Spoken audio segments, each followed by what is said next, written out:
showcasing beloved favourites and forgotten gems. This is The Archive with Jason Drury on the Cinematic Sound Radio Network.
Ramsgate in Kent, England. It's a very warm welcome once again to another edition of the Cinematic Sound Radio Podcast's Archive Show. I am your host, Jason Drury, podcaster, producer and proud member of the IFMCA. Thank you very much again for joining us today to listen to this show.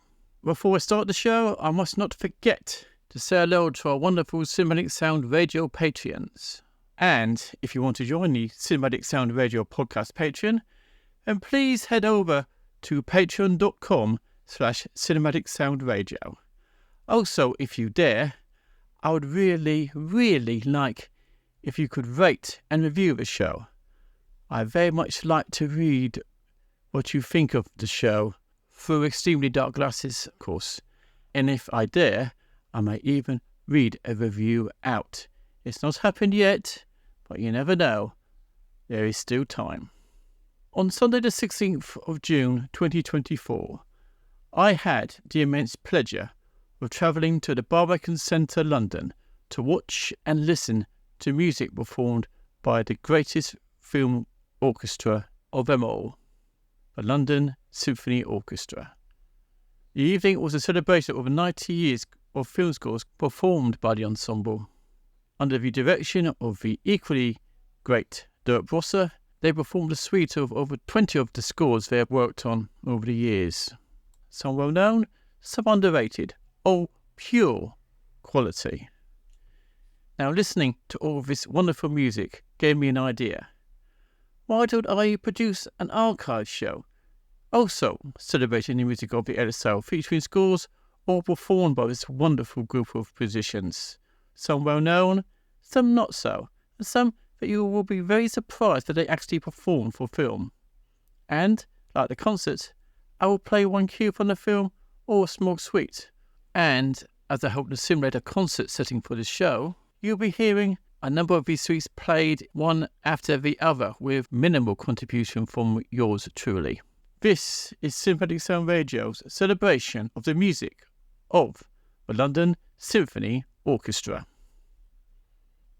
We started the show by playing the end titles of the 1985 notorious sci-fi horror film Life Force, with music composed and conducted by Henry Mancini. Apparently, during the sessions, Mancini stood up in front of the orchestra to conduct the recordings and apologised immediately to the players, stating that the score was, quote, "No Moon River," unquote.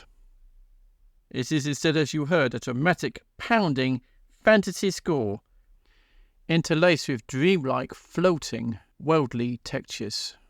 This, in fact, was one of the pieces played at the concert in June, and I was thoroughly looking forward to hearing it, and it did not disappoint.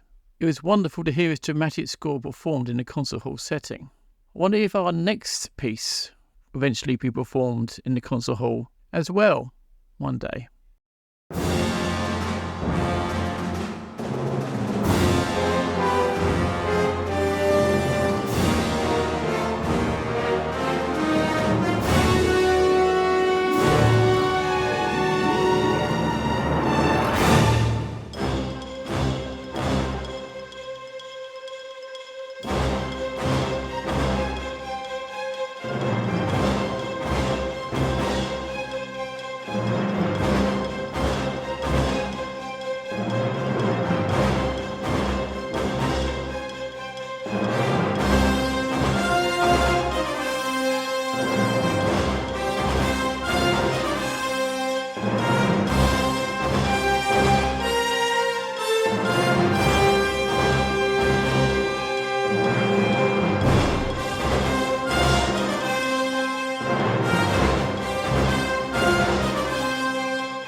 Now, I do hope it didn't look on the playlist on the website, because that would be cheating. That was Showdown in Shadaloo from the 1994 action-adventure comedy film Street Fighter, starring Jean-Claude Van Damme and Kylie Minogue, with a scene performed by Raoul Julia, with music composed by Graham Revell, with the London Symphony Orchestra conducted this time by Tim Simonek. Another obscure score performed by the LSO has recently received a welcome release from Howlin' Wolf Records. Murder by Decree from 1979, which starred Christopher Plummer as Sherlock Holmes and James Mason as Dr. Watson, with an equally stellar supporting cast. The score was co-composed by Canadians Paul J. Zaza and Carl Zitterer, and is, in my opinion, one of the most underrated scores ever written for film, and it would be wonderful for the music to be performed in a concert hall by the London Symphony Orchestra one day. So let's imagine that event right now.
That was music from the 1979 period murder mystery film Murder by Decree, with original score composed by Paul J. Zaza and Karol Zitterer, with the London Symphony Orchestra this time conducted by Paul J. Zaza. Now this show, like the concert at the Barbican, is a celebration of 90 years of the LSO's association with film music.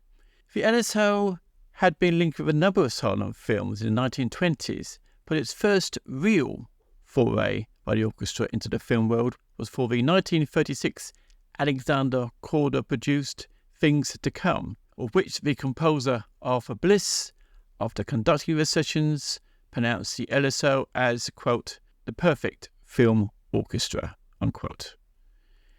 In 1941, the LSO performed a score composed by the great Ralph Vaughan Williams for the 1941 Powell Pressburger film 49th Parallel, the only feature released by the Britain's Ministry of Information during the Second World War.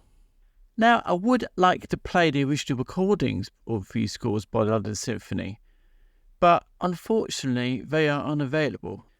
But luckily, these scores have received re-recordings by the BBC Philharmonic and the BBC Concert Orchestra, respectively, who I am sure would be more than happy to fill in for the London Symphony for this segment of the show.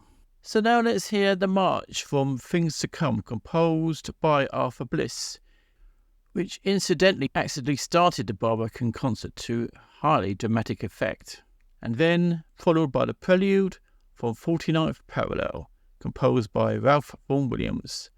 And imagine, with respect to both BBC orchestras, these pieces being performed by the London Symphony Orchestra.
That was music. That was the march from the 1936 film Things to Come, and the prelude, composed by Arthur Bliss, and the prelude from the 1941 Powell Pressburger film 49th Parallel, composed by Ralph Vaughan Williams.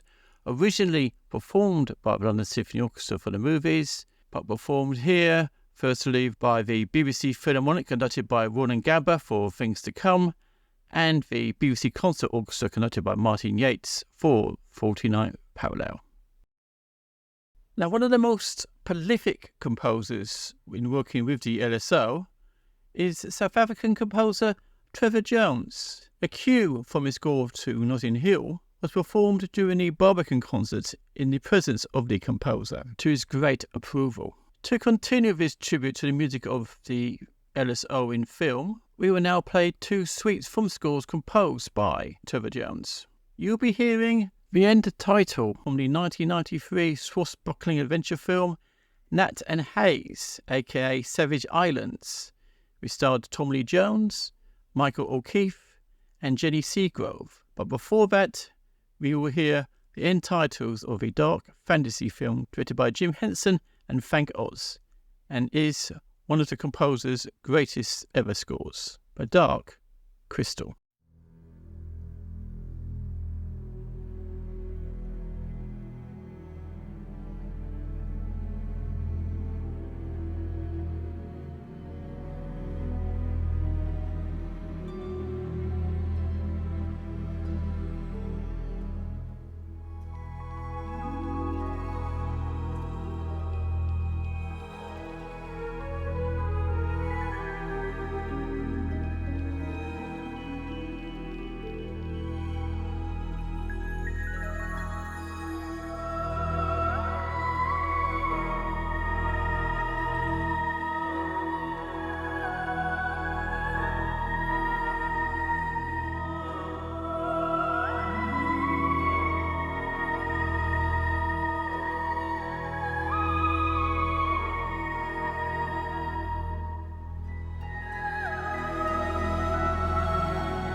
was the finale from The Dark Crystal, followed by the main title from Nathan Hayes, aka Savage Islands, with music composed by Trevor Jones and the London Symphony Orchestra, this time conducted on both occasions by Marcus Dodds.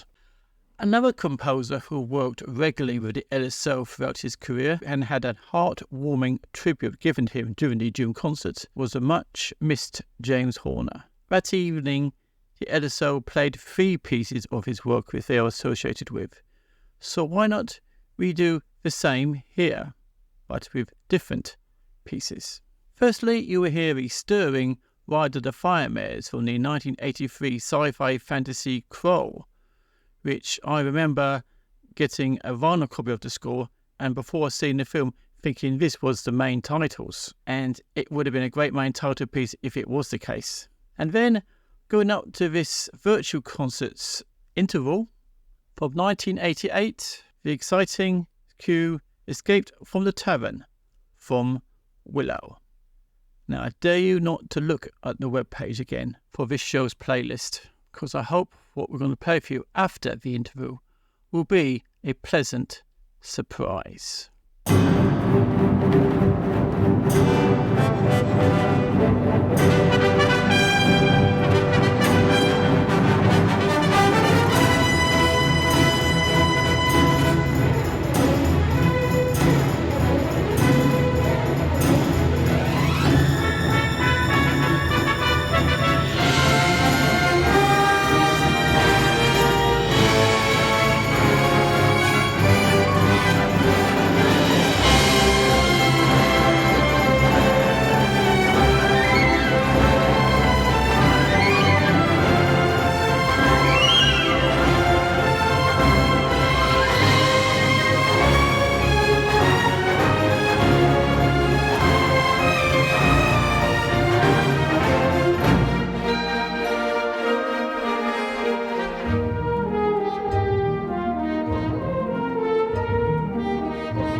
Intermission.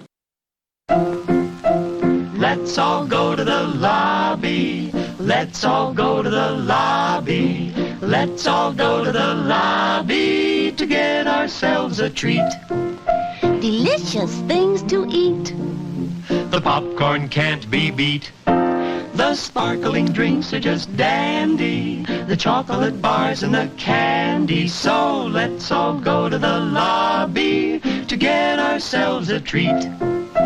Let's all go to the lobby to get ourselves a treat.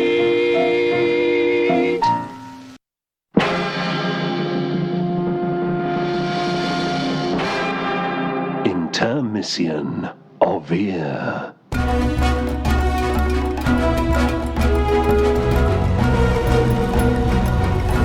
On the air and streaming on the web since 1996, this is the Cinematic Sound Radio Network.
Now that's how I would like to restart a concert after an interval. That was Futile Escape from the 1986 classic sci-fi horror film Aliens, with music composed and conducted by James Horner and performed as part of his archive virtual concert on the Cinematic Sound Radio podcast by the London Symphony Orchestra, which today we are celebrating over 90 years of film music performed by this prestigious ensemble. We now continue his concert with two pieces. First, the main title of the 1983 thriller sequel, Wild Geese 2, composed by the late great Roy Budd, and followed by their wonderful prologue main title from Lawrence Rosenthal's superb score from 1982's Clash of the Titans. Enjoy.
Of course, during the June concert, the most famous collaborator in theme music of the London Symphony Orchestra was heavily represented.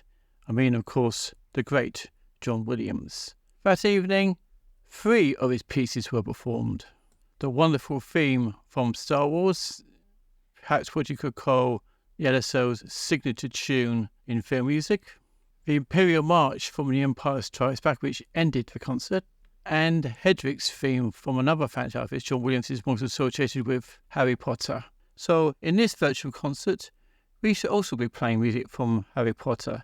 This time, the other wonderful piece that John Williams composed for the first film, Harry Potter and the Sorcerer's Stone, or if you're in UK, The Philosopher's Stone.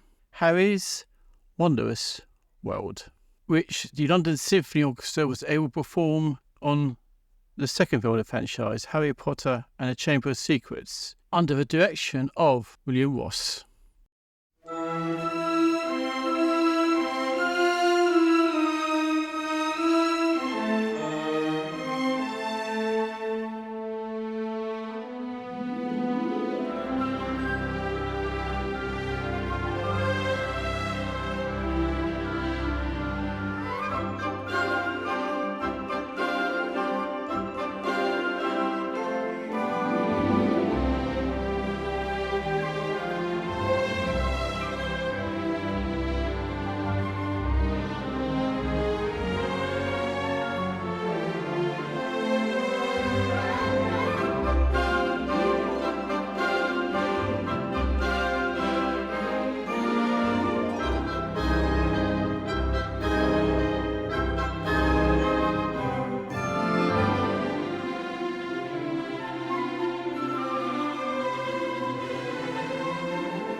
That was the end titles for the classic 1979 adaptation of Dracula, which is by John Badham, starring Frank Langella.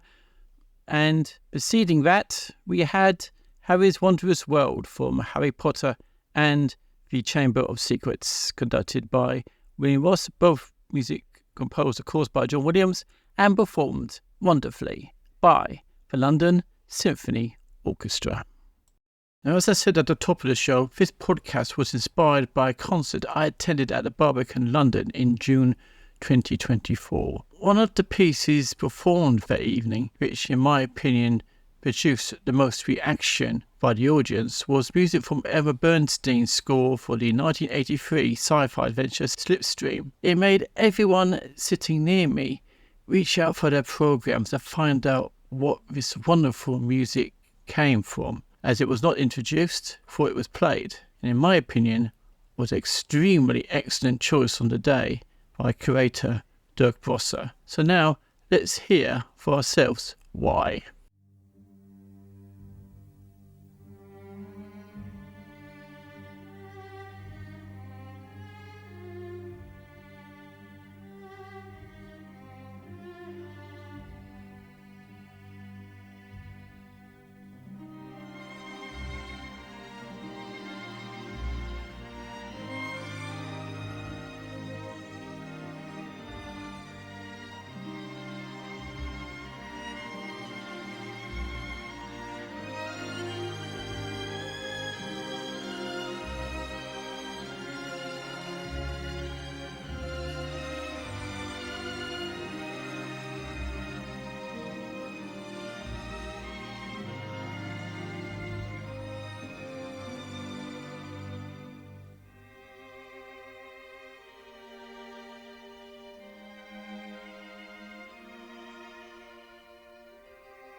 There are many great choices of film score performed by the LSO that evening at the Barbican. To be honest, if you played all their highlights over the years, we'll probably still be there a month after the concert was actually due to finish. So of course some great pieces had to be omitted. One of which that would have been excellent to listen to live must be music from John Debney's masterpiece of a score from the 1985 pirate adventure film Cutthroat Island. Let's imagine this piece being played in the concert hall.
That was Carrie's Chase from the 1995 powered adventure film Cutthroat Island, with music composed by John Debney, with the London Symphony Orchestra conducted this time by David Snell. And then after, another piece from the June concert at the Barbican, which I was very pleased to hear in the concert hall for the first time. Finale and end credits from Walter Mercy's very dark sequel to MGM's classic Wizards of Oz, 1985's Return to Oz, composed and conducted by David Shire. And with that, we've now sadly come to the end of the Cinematic Sound Radio Podcast Archive Show's personal tribute of 90 years of theme music performed by the great London Symphony Orchestra. The concert at the Barbican, of which this show has been inspired, came to an end with the Imperial March from The Empire Strikes Back, which left the audience humming all the way to the exits and to their cars or the tube stations. I thought, like then, I would play another rousing theme from John Williams to finish, which is much associated with the LSO. I feel due to its wonderful performance, as always, and the now iconic film it comes from. The theme from 1978's Superman, the movie. After 4 curtain calls, the LSO and the conductor Dirk Brossé left the stage without performing an encore. I wonder if I will. You'll have to find out what and if I do at the end of the podcast. But for now, thank you very much for joining us once again. I do hope you've enjoyed this special edition of the Archive on the Cinematic Sound Radio podcast. And until we meet again, for me, Jason Drury, is take care and happy listening.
Thank you for listening to the Cinematic Sound Radio Podcast.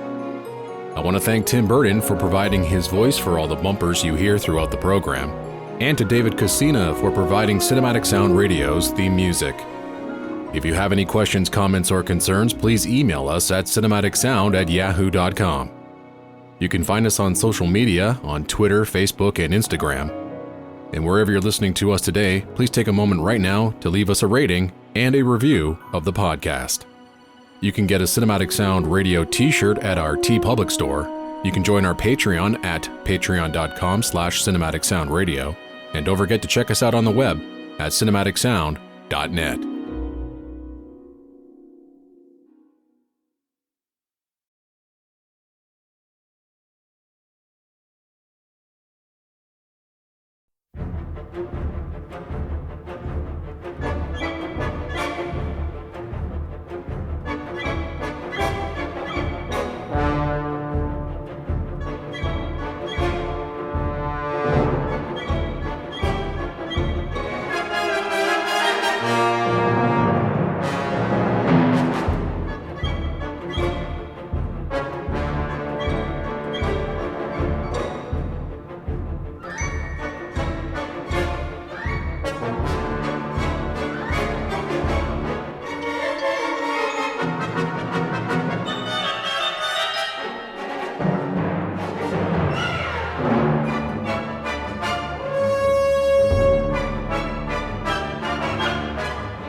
Was the forest battle from Return of the Jedi a decent enough encore?